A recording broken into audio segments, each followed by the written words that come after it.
Good morning and happy Tuesday. Welcome to Mornings on TV with Luann and Tim. How are you this morning, my friend? It's sunny again. Yay, boy, we're on a streak. This is a beautiful week. I'm looking forward to the rest of the week too. Yeah, me too. I'm very well, thank you. I had a Good. very nice rest yesterday. After a very busy weekend. You were busy this weekend. But I had a nice relaxing evening. I got to watch some CNN. Oh, yes. Dennis Rodman having a breakdown on Well, I television. didn't see that, so Okay. tell me more about Well, it. it was interesting because they were talking on CNN. They were saying, well, this is what we're watching happening is absolutely unreal.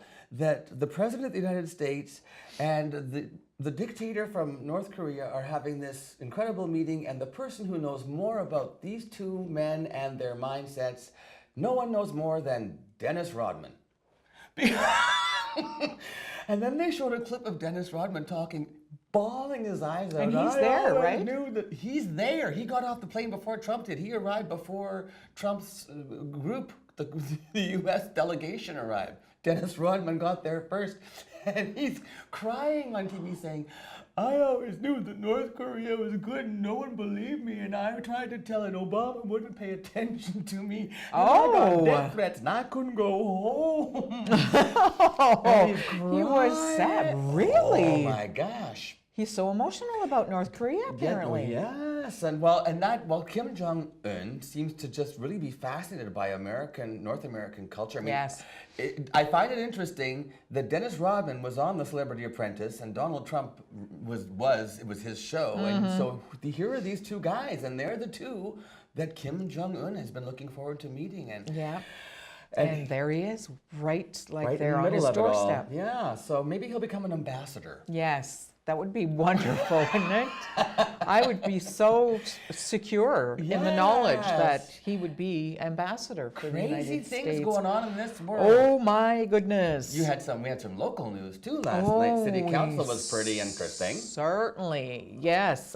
You covered those stories coming up. Yeah, Councillor Susan Myers wanted to ban pot distribution in Sault Ste. Marie. Didn't want any retail outlets. Yeah, and she had a motion seconded by her ward mate, Sandra Hollingsworth. Sandra Hollingsworth, and she didn't get one vote.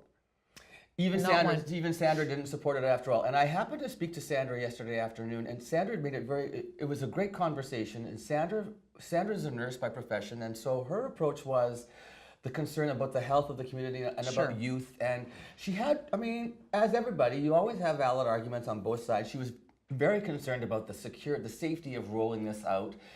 And so I think for Sandra, it was more an issue of, I don't think we're prepared yet. I don't Right. think enough has been done to get this ready. She went back and she did some research, from what it seems. Now, this part we didn't talk about. I think it happened after the fact. And she decided, as you'll report, Yes. she did change her mind for a number of reasons, and you discussed, you'll be covering that in the news. Well, and it's interesting because, pretty much it's a done deal, right? I mean, the federal government's going to decide, probably not by July 1st, like they had promised to, that it will become legal. So I don't know what a municipality can do to go against I that. don't know that legally they could do anything. I don't mean, either. if they tried to pass a motion, it could certainly be taken to court, and it wouldn't stand up. It wouldn't hold up against. What an interesting council meeting, though. Very, very much. Yeah, well, I mean, everybody has an opinion, and that's Sure. what this is all about. Yeah. You voice your opinion, you say what you think, and then let the people decide. And I think too that you mentioned how Sandra did a whole bunch of research and then discovered that she had changed her mind, and I think that a lot of people have to be more informed about what that means. My the research parents, is out for there. instance, my parents, for instance, are just, you're on dope. Like if you smoke marijuana, you're on dope. You're a pothead. Well, and they think it's like cocaine and heroin and all the big players. So I think it's important as this rolls out to sort of throw in some information about it. And too. I know that Susan Myers did bring up the gateway drug argument, Issue, yeah. which has been debunked time and time again by professionals, by healthcare professionals, and so But it's, fair enough. Say what you think. Absolutely. And let the chips fall where they may. And this is the democracy, and this is how this system works, and that's Right. what's wonderful about it. And there have been you hear about the fentanyl that's getting into places, Yes. and to take that risk factor away by making it legal and safe and government regulated, I think is a great thing. I also think that there have been huge developments in the science of cannabis and the levels. I mean, when you shop for medical marijuana now, it's incredible what they can do There's with an the levels of assortment. CBD and THC and how they can change it up and stuff. And From what I understand, you can actually take some medical marijuana, depending on the type you decide to buy, and not actually feel the effects. no, you don't get high. You just if it's feel just the no CBD, pain. it's best for pain. Right. So if you have a bad back and you can't stand for 12 hours and you're working in a job or 10 hours and you're working in a job that requires you to do that and you have Right. chronic back pain or other pains, you can vape or take the oil, the medical marijuana oil, Right. and all it will do is relieve the pain. It doesn't get you stoned. Or eat a cookie. Eat a cook, have a what do you call those? The gummies. Oh, the gummies. Oh, right. Now Yes. there's an issue though. You got to be careful with that kind of stuff. Yes, You don't want to leave for that lying kids. around your house. Well, and there's been one report that I can recall right now where a baby, a Yes. toddler, just wandering around, found one, wasn't left out or anything, but had rolled under the couch or something. And Yeah. so there's, no there's death. another. No death. Because you don't die from marijuana. No, and I think that's another misconception. Yeah. That people really need to understand a little bit more. And there's the whole criminal world, That right? that was a huge part Yeah. of what turned Sandra around, was listening to the rebuttals of her fellow counselors Yes. saying, we're talking about human trafficking, we're talking about the black market, we're talking about crime, criminal money, like money Right. that's supporting crime. And she was like, no, you know what? I can't support this if it's going to mean that money is staying in the hands of the criminals who are out to harm our society rather than keep us safe. And like she said too, I think the fact that it's going to be regulated, it's like nobody would think of voting against an LCBO store Right. or a beer store. Yeah. And it's going to be the same thing. Sandra Essentially. Hollingsworth is actually coming up in an interview I did. The reason I was out yesterday was because I was talking to you've heard of this, 100 Women Who Care. Yes, this is such an awesome organization. Well, watch the clip because we went to see Diane Morrell at her office. She is with Spinal Cord Injury Ontario, and her organization is going to be the recipient of some of the funds from 100 Women Who Care. Nice. So Marnie Stone, who is with 100 Women Who Care, as well as Sandra, talk about the initiative, and we meet Diane Morrell, and we hear about how they're going to Awesome. benefit from this, and you're going to get involved, and I'm going to get involved in 100 Men Who Care. So Oh, they're starting up a chapter. I can get involved with 100 men. No problem. And then later on, I have Susan Richards from New North Greenhouses coming to talk about an event they have coming up and about our gardens. And I haven't Perfect time of the got year. my gardens in yet, so I'm looking. What? I'm very late this year. It's been You busy, so I need are. to talk to. And I had some terrible winter burn on some of my beautiful trees and cedars and stuff. So I wanted We to get her did too. advice. So Yeah. we'll be back with more Mornings with Luann and Tim after this brief message. Stay with us.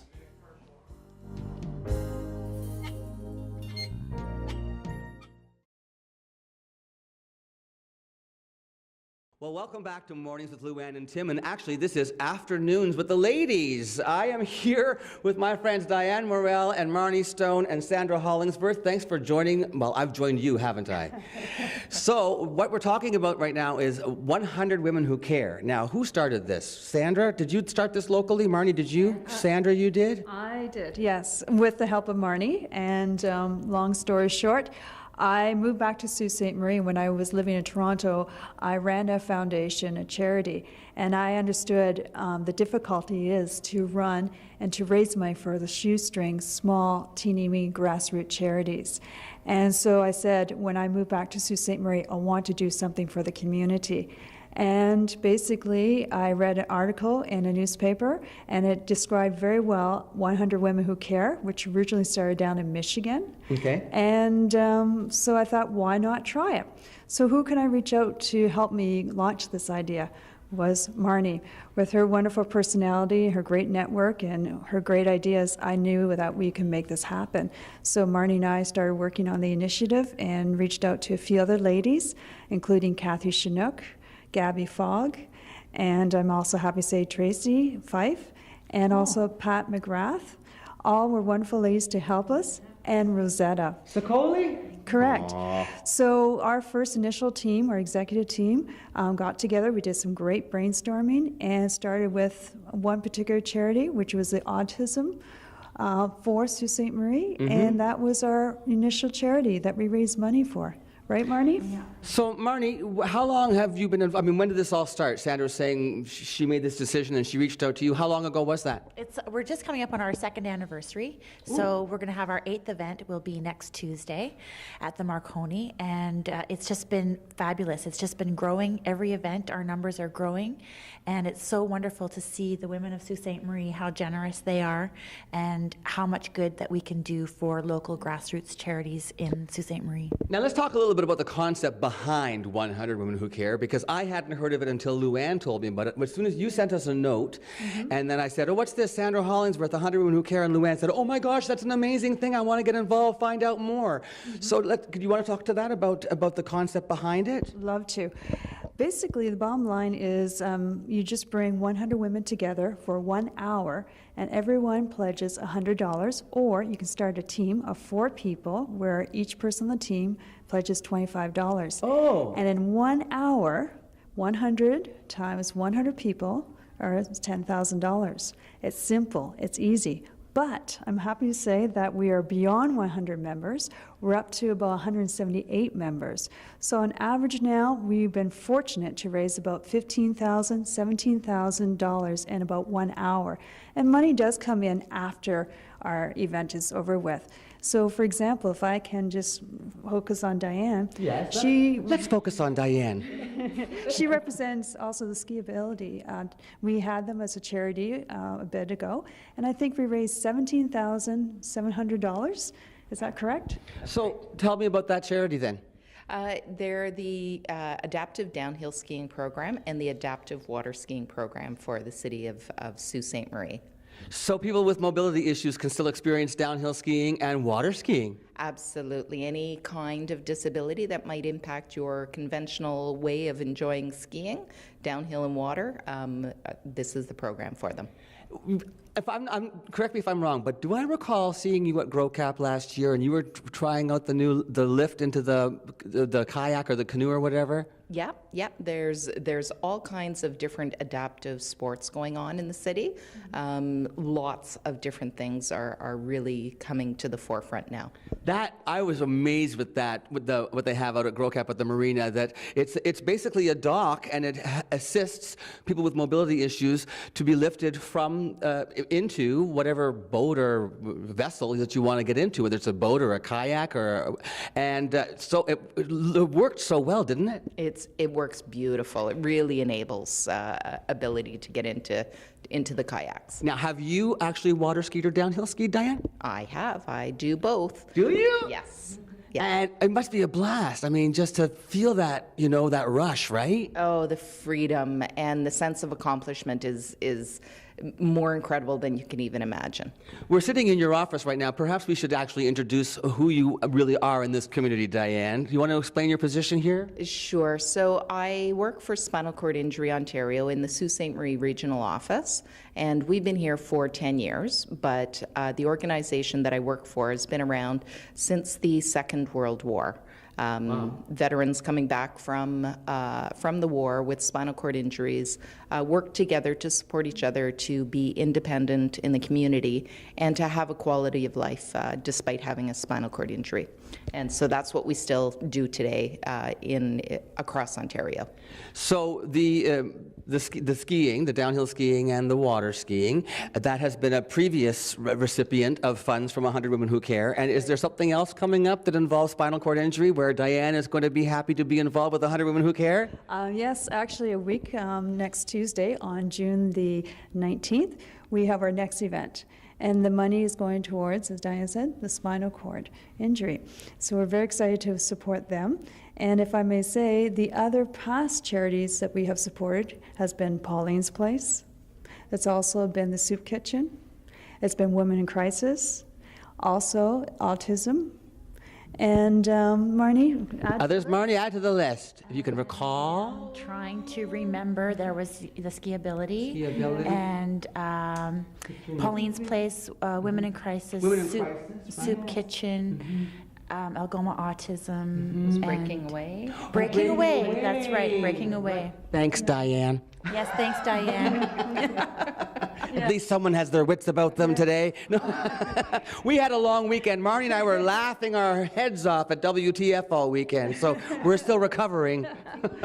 Sandra, were there any others you wanted to mention, or did we get most of them? We're going to be putting up graphics as well, so if we disappear during this interview, our friend Daniel, who works in production, will be putting up some posters that Sandra provided to show you some of the great causes. And tell me about these causes now. You said, are we going to commercial pretty soon? Do we have to go to a commercial?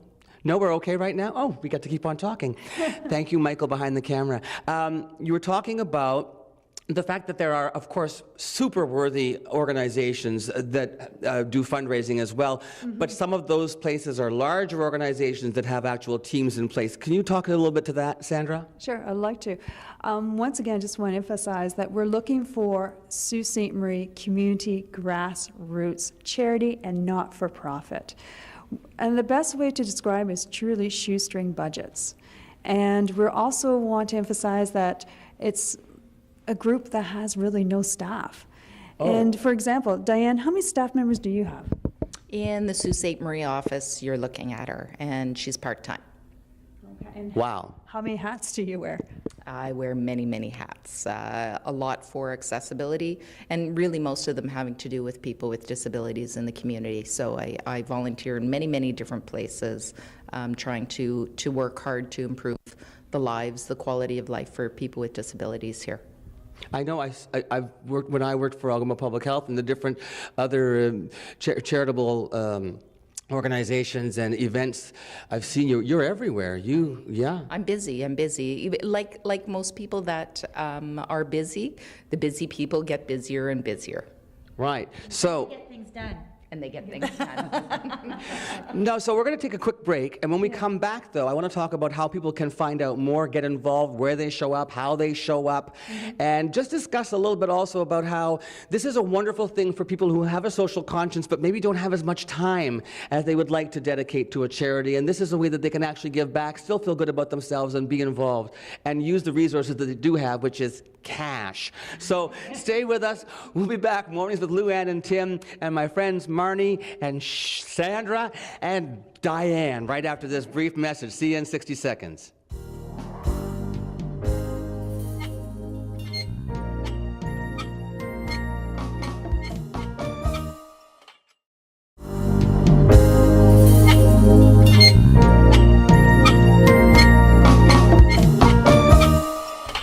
We are back, and we are discussing 100 Women Who Care. It's a fantastic way to raise much-needed funds for charities and not-for-profits that are more grassroots, a little smaller, and who struggle on shoestring budgets. So, Marnie, what can people expect when they show up to the Marconi on a Tuesday night to join all of you fantastic ladies? Well, the evening is very well organized, and you can be sure that you'd be in and out in about an hour and 15 minutes. It's very efficient and fun. So what you do is when you arrive, you pick up your little name tag that has your voting chit and your information inside that. And we have a little bit of socialization. And then we hear from the past recipient of the money, of what they did with the funds. So you get a little bit of education about what happened with that. And it's always wonderful because a lot of times people don't know exactly what these different charities do. So it's really wonderful to be able to hear from them directly.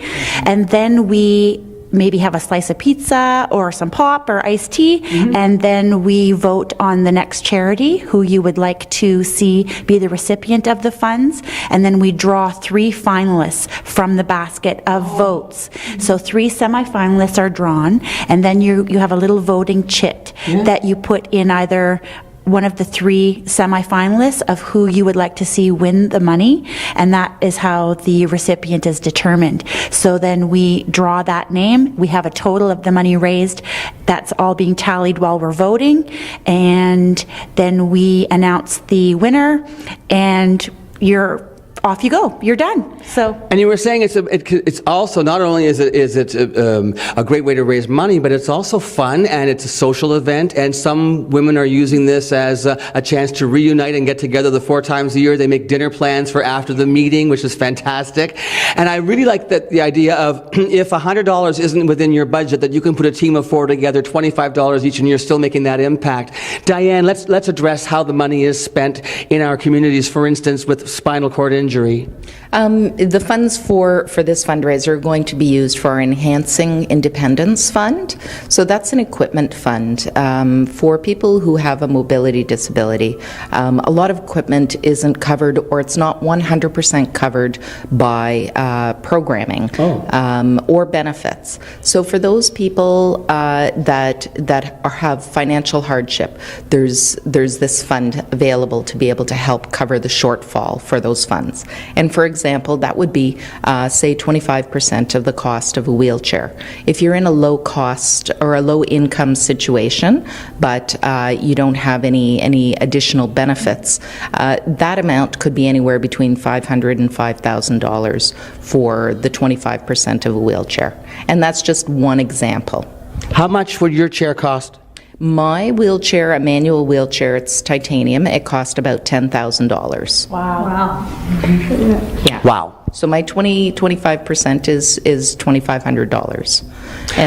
And it's fortunate that I have benefits that help to cover the costs of that, but that's not the situation for a lot of people in our city.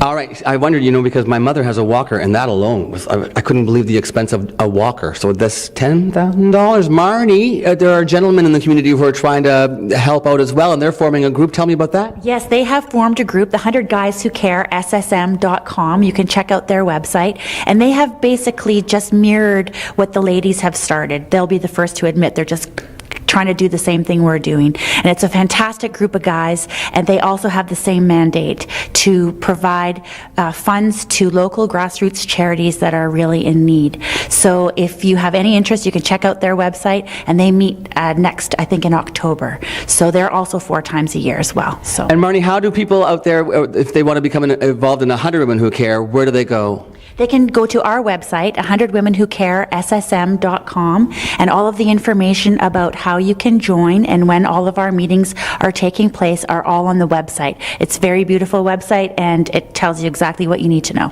Let's go to Sandra for some final words and final thoughts. The microphone is yours, my friend. Final thoughts? Are you joining 100 Men, Tim? You know it. Listen, if you can get me 100 men in one room, I'm there. Perfect. We have you signed up for October. I just want to basically say thank you, Tim. And there's been so many wonderful people in our community that have been helping to promote our cause. And I also want to say thank you, Marnie and I, and the executive and 100 Women, to all those wonderful ladies that have been helping us, that are members. Without your support, Diane and the other charities you mentioned, Pauline's Place, Soup Kitchen, Women Crisis, to name a few, would still continue to struggle. And so your $25 to $100 goes a long, long way. And we do look for charities, not-for-profits that are registered with the Canadian Revenue Agency, and we look for these charities that have been in existence for 2 years or more, because it is our responsibility to make sure that the money is being spent correctly. So please come out, but most of all, thank you to our community, thank you to all those ladies that have been supporting 100 Women. And thank you to the 3 of you, and thanks for inviting me to your office here in the John Road Center. What are your hours, Diane, in case anybody wants to come and visit you and talk about how they can help? I'm here 9 to 5, Monday through Wednesday. All right. So, signing off here from, what is your office called?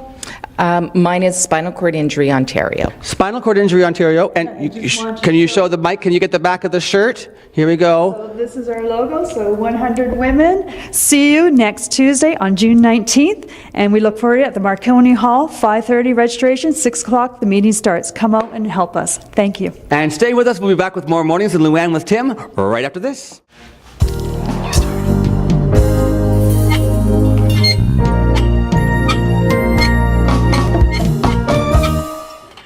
We're back on Mornings with Luann and Tim on TV. How are you? I'm well. I was just talking to you during the break about something I heard about over the weekend when I was at Bratwurst Beer in Beethoven. I heard the inaugural performance of what's now called the Sioux Concert Band. And Ed Dickey is the conductor, and what he's done is he's brought together young people from the New Horizons program, which is at the conservatory, Algoma Conservatory, and then more senior members of the symphony orchestra and some of the other bands as Steeltown Silver. Anyway, he's brought together all these musicians. So the more seasoned musicians. The well experienced. Yeah, you can tell that they're more seasoned because they have salt and pepper hair. Awesome.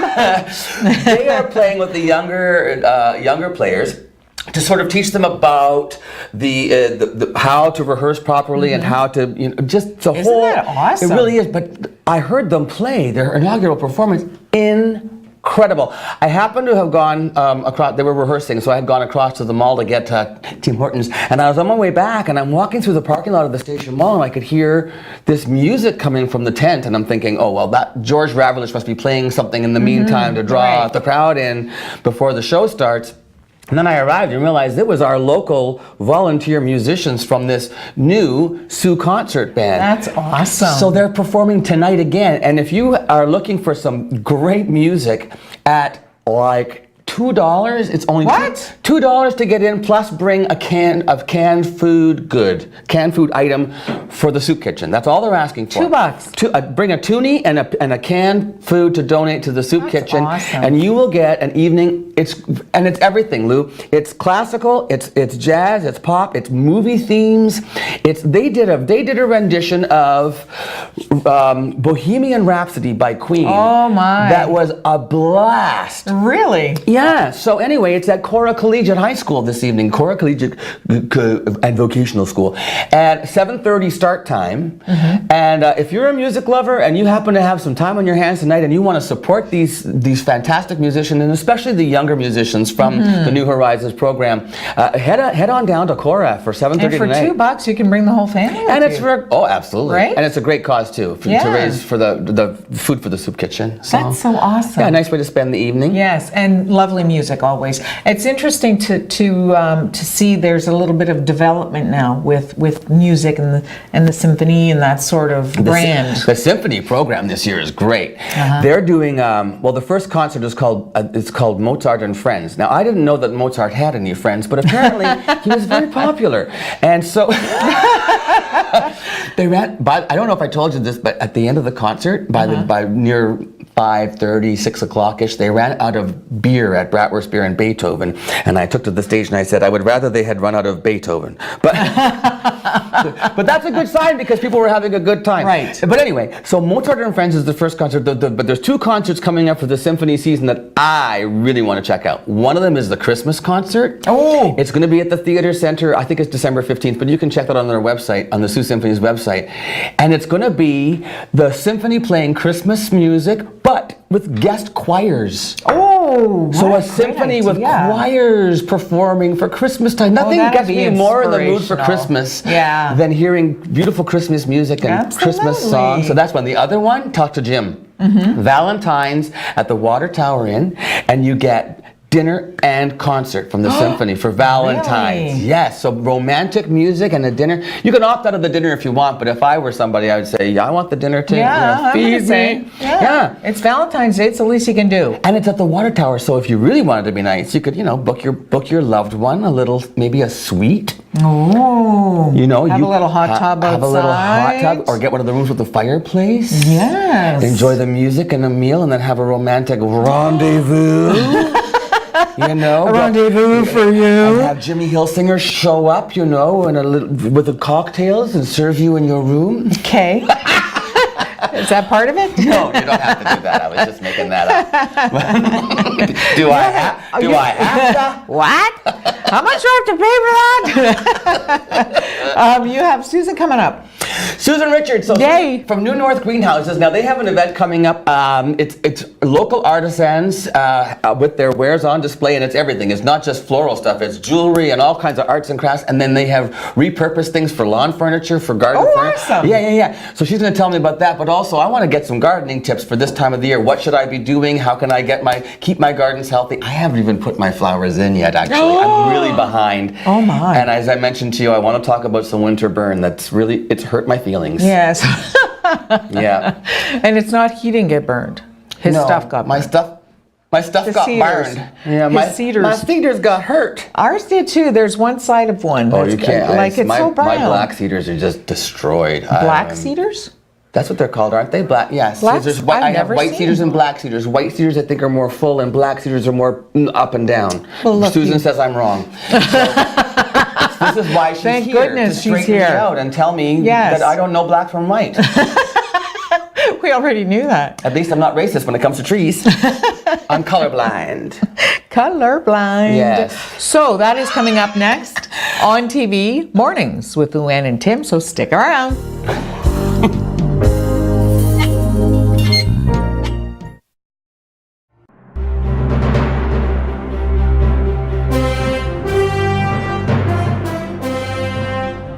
New technology means layoffs for Sault Ste. Marie Casino staff. An automated gaming management system lets customers redeem their rewards instantly with no need for coupons or lineups at the cash cage.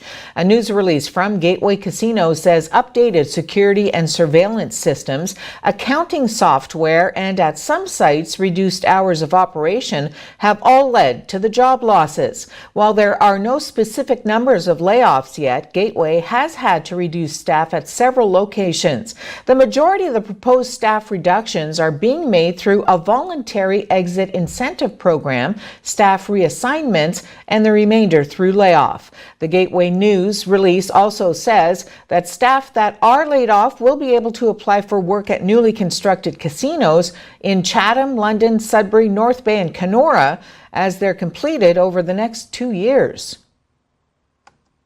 Susan Meyer's motion to prohibit cannabis retail access in Sault Ste. Marie failed spectacularly last night at the City Council meeting.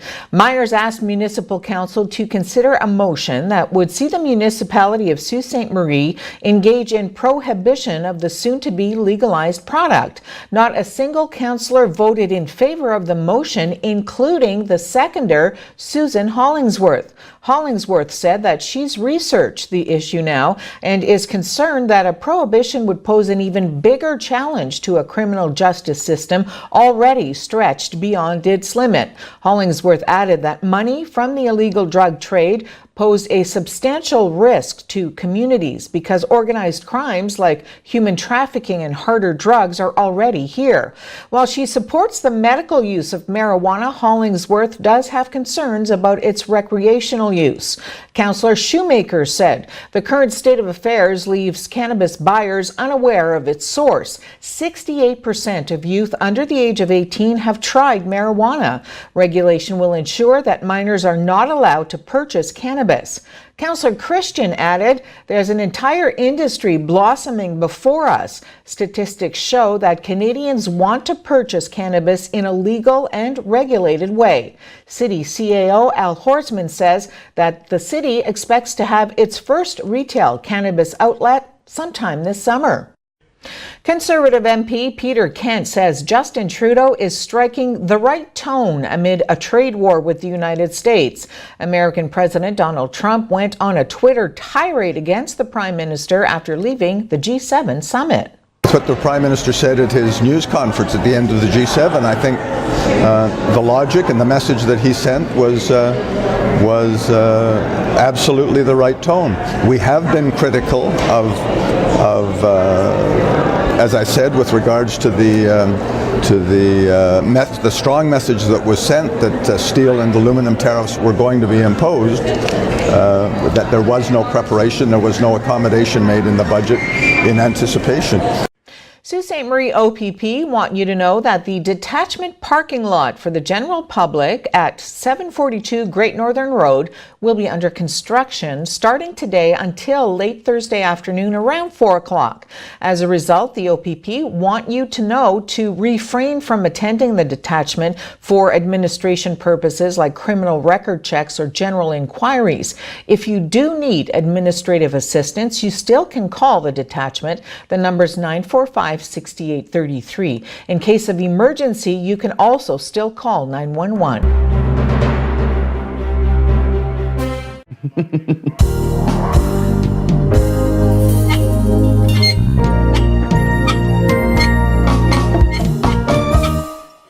Welcome back to Mornings with Luann and Tim. Joining me in the studio now is Susan Richards from New North Greenhouses. Good morning, Susan. Good morning, Tim. Nice to see you. Thanks for coming in this morning. Oh, no problem at all. So, I was telling Luann that I had a lot of winter burn this year and that my cedars really suffered. And I was wondering if I did anything wrong, and you were trying to reassure me that it wasn't necessarily me. No, definitely not your fault. Even people who wrap things this year, I don't think wrapping would have been enough for the severe cold that we got.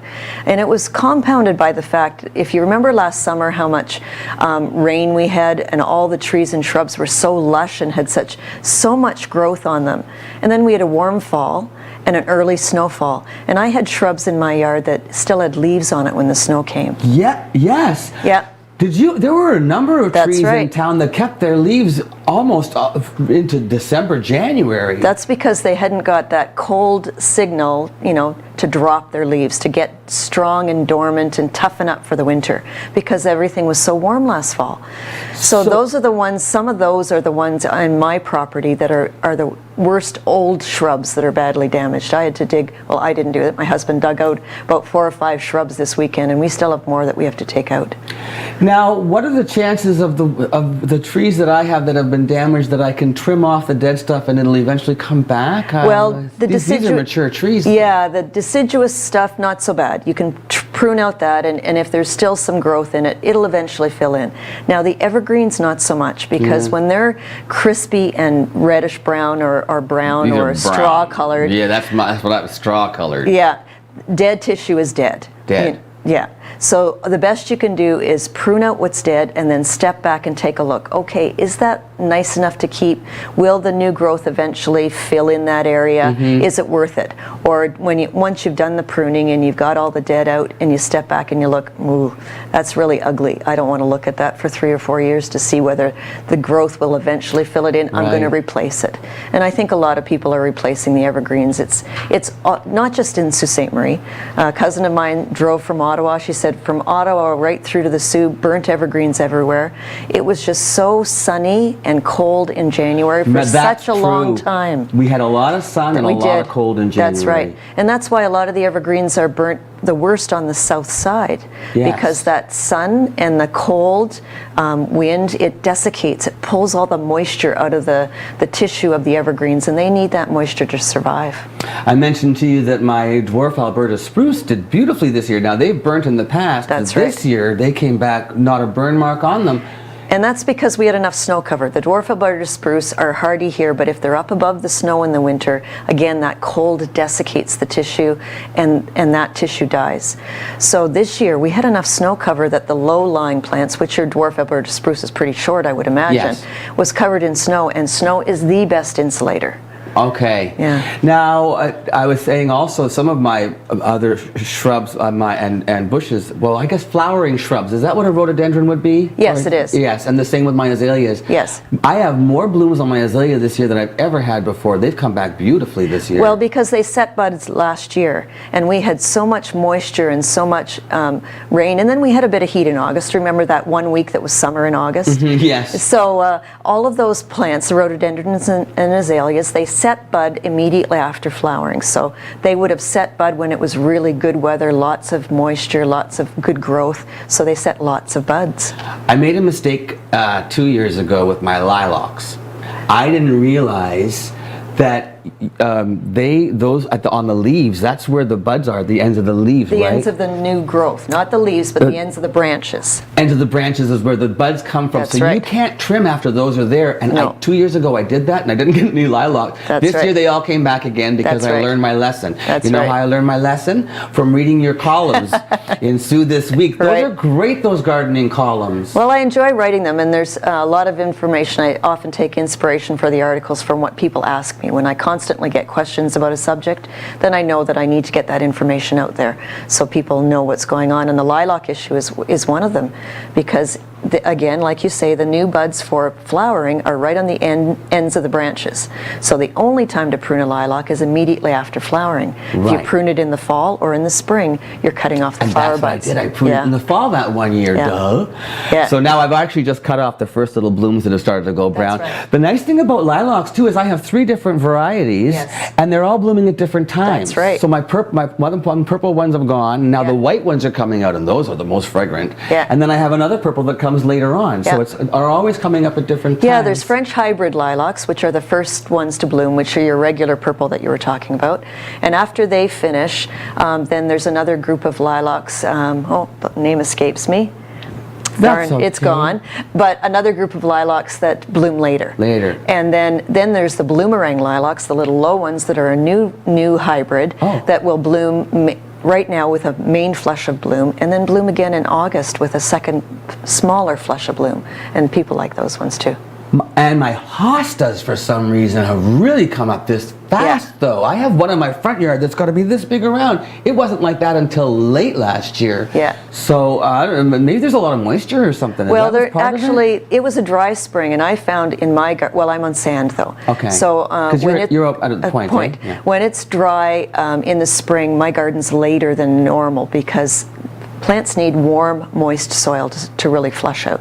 So you're in town in a warmer environment, and you certainly would get things growing faster. But again, it's lush and full because it got so much nourishment and moisture last year.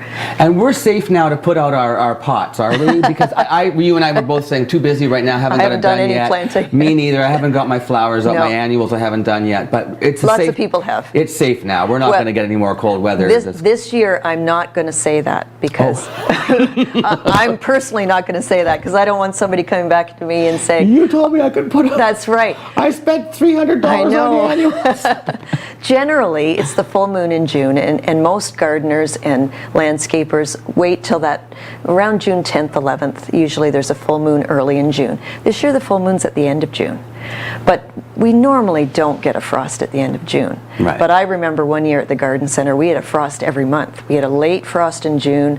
We had a cold wind that took the temperature below 0 in July. We had an early frost in August. There was cold weather every single month.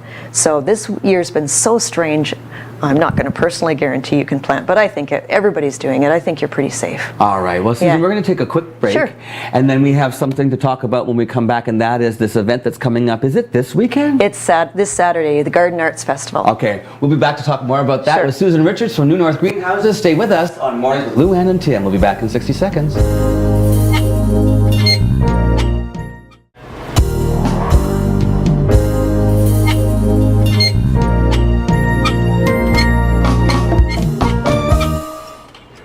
Susan Russell Richards is here from New North Greenhouses. I said your maiden name in there too because we were just talking about the That's fact right. that we actually grew up in the same area. Out at, she was Point au Par, I'm Point Louise. Yep. And your cousin Jan was great friends with our family as well. Hi Jan, if you're watching. And you're still out there. Yes, we got my parents home. Which is fantastic. That's it's so right. beautiful out there. It is. We're very and lucky. nice and close to work for you. 5 too. minutes to work. Exactly. Yeah. Tell me about what's going on this weekend now at New North Greenhouses. Well, You've this got is- an arts, what's it called? Garden Arts Festival. Garden Arts Festival? Yeah.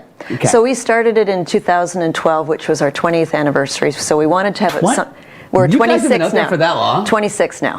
Amazing. Yeah. So we wanted something new and fresh, and I had always wanted to do this. So we started it as an anniversary event, and we've done it ever since. Okay. So it's Saturday at the greenhouse, the 16th, from 10 until 4. Okay. And we invite local artists and artisans to come in and set up and display what they do and sell their product. And we've we've been really lucky. We had a run of 4 years in the garden, and the last 2 years it's rained, and we've had to move indoors to the garden centers. But this is a rain or shine event. Rain or shine, because we just clear the space inside. If I'm watching the weather, one day it says it's going to rain, the next it doesn't. I'm not sure what's going to happen, but we'll be ready for either option. But out in the garden is beautiful if we can do it, and people come. We have music going on. Roman Paradin plays music, and he's wonderful. Sorry? Roman Paradin. Nice. Does he have, what is it, guitar? He's a guitarist. Guitar. Yeah.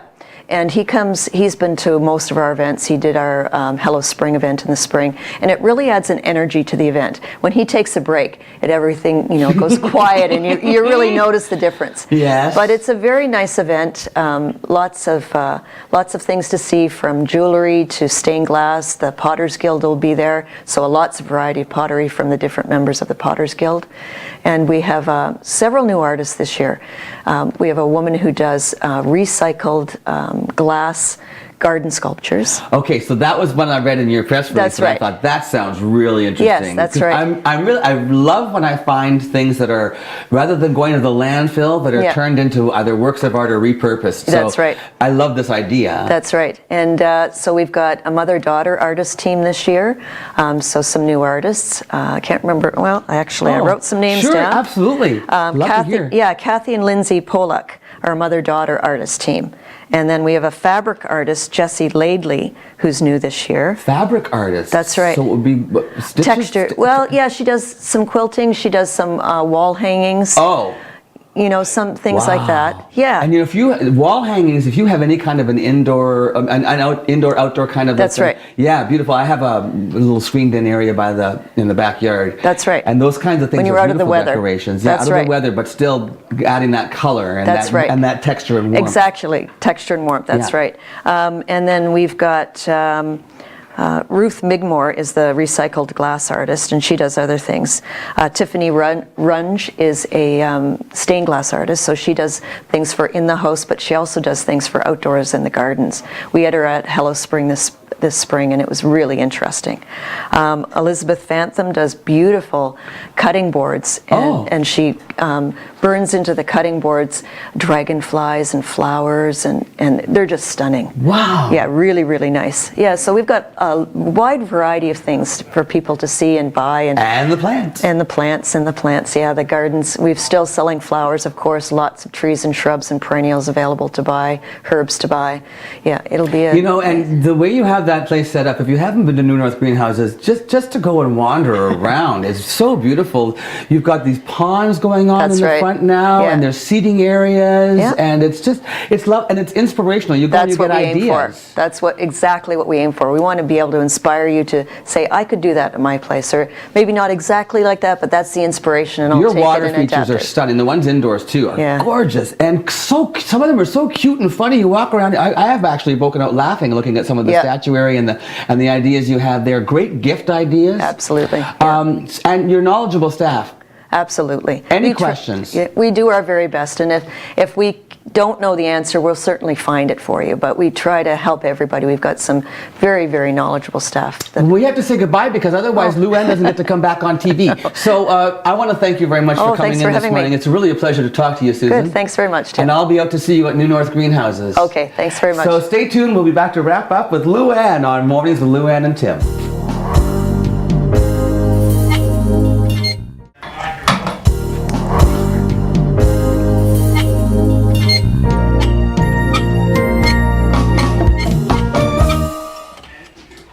Welcome back to Mornings with Lou-Anne and Tim. We're here just now to say goodbye. I know what I'm doing Saturday. I'm coming with. Oh my goodness. We're going to sleep in a little bit after we do Relay for Life on Friday, and then we're going to go out to New North. We're going to bring our coffee, stop and get some muffins, and sit and enjoy the music and look at the arts and crafts. You know what? The pottery sounds just awesome to me. I like the garden sculptures. Yeah. There's, and you know what you were saying just at the end of that interview with Susan, that it's so much fun just to go wander around, and you actually break out into giggling a little bit, because some of the things are so adorable, and it smells so good. Yes, it does. Yes. I buy generally a piece every year from Susan. Do you? Yeah, she's got a great. She's so dedicated. And smart. Yes, she when is. When it comes to planting. So you too Absolutely. can have a green thumb at New North Greenhouses. Come and see Luann and I out there shopping around. And join us again tomorrow on Mornings with Luann and Tim. And check me out tonight on ONNtv at 8 p.m. when my guests are Bud Wildman and Dr. Gail Broad to talk about the election results and what that means for our province and our city. Have a great day. Thanks for watching. See you tomorrow.